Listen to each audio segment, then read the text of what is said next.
Hello সবাইকে। বলো তো এটা কিসের উপর হাঁটতেছি? এটা হচ্ছে ডেজারের পাইপ। যারা গ্রামে আছো অনেকেই জানো, এখানে বালি উঠানোর জন্য এটা ব্যবহার করা হয়। তো হাঁটতে অনেক ভালো লাগে। আর এই যে দেখো সবাই ধনিয়া পাতা উঠাচ্ছে, আর এই পাতাগুলো হয়তো বিক্রির জন্য, এই জন্য অনেক সুন্দর করে উঠায় রাখতেছে। ভালোই লাগলো, তাই ভাবলাম ভিডিও করি। খুব সুন্দর করে রাখতেছে তারা।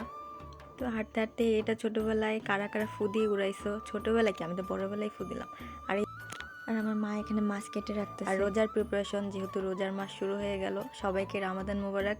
অনেক অনেক দোয়া করো সবাই সবার জন্য, আর রোজা রাখার তৌফিক দান করুক সবাইকে। তারপর আমি কাজে লেগে পড়লাম। কি কাজের, আমি দেখছো ঝাড়ু দিতেছি। দেখা যেতেছে ধুলা নাই, কিন্তু অনেক ধুলা ছিল। তো ঝাড়ু দিতেছি। তো আম্মুকে একটু হেল্প করার চেষ্টা করতেছি, যেহেতু রোজা আসছে, আম্মু তো অনেক কাজকাম করতেছে। আমিও ভাবলাম একটু বাহিরের দিকে দেখি। তো তারপর এই যে ঘরের ভিতরটা, আর এই যে এখানে দূরে হচ্ছে ভাই ব্রাদার সবাই খেলা করতেছে, ক্রিকেট খেলতেছে। আর এই যে আমার বাগান, এই বাগানের ভিডিওই তোমরা দেখো। আবার দূরে যায় দেখি আমার কাজিন সাফা, ওর নাম অনেক শুনছো, ও ওদের ঘরের সামনে ঝাড়াঝাড়ি করতেছে, মানে ঝাড়ু দিতেছে কি। তারপর যাই ওর সাথে একটু দুষ্টামি করতেছিলাম। আরেকটা কাজিন দাঁড়ানো ছিল। আর এই যে একটা কল দেখতেছো, এখান থেকে সবাই পানি নেয়। এটা হচ্ছে বিশুদ্ধ কল, আর্সেনিক মুক্ত। গ্রামে তো এরকমটাই হয়।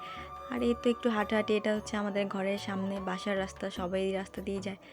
তারপর কতক্ষণ বেঞ্চে বসে আড্ডা দিতেছিলাম। তারপর ঘরে এসে দেখি যে আম্মু রান্না বসায় দিছে। মাছের আইটেম ছিল আজকে, রাতে আবার অন্য মেনু আছে যেহেতু রোজা। আর আমি এখানে অনেকগুলো আদা রসুন নিয়ে বসছি ব্লেন্ড করতে। আল্লাহ হাফিজ।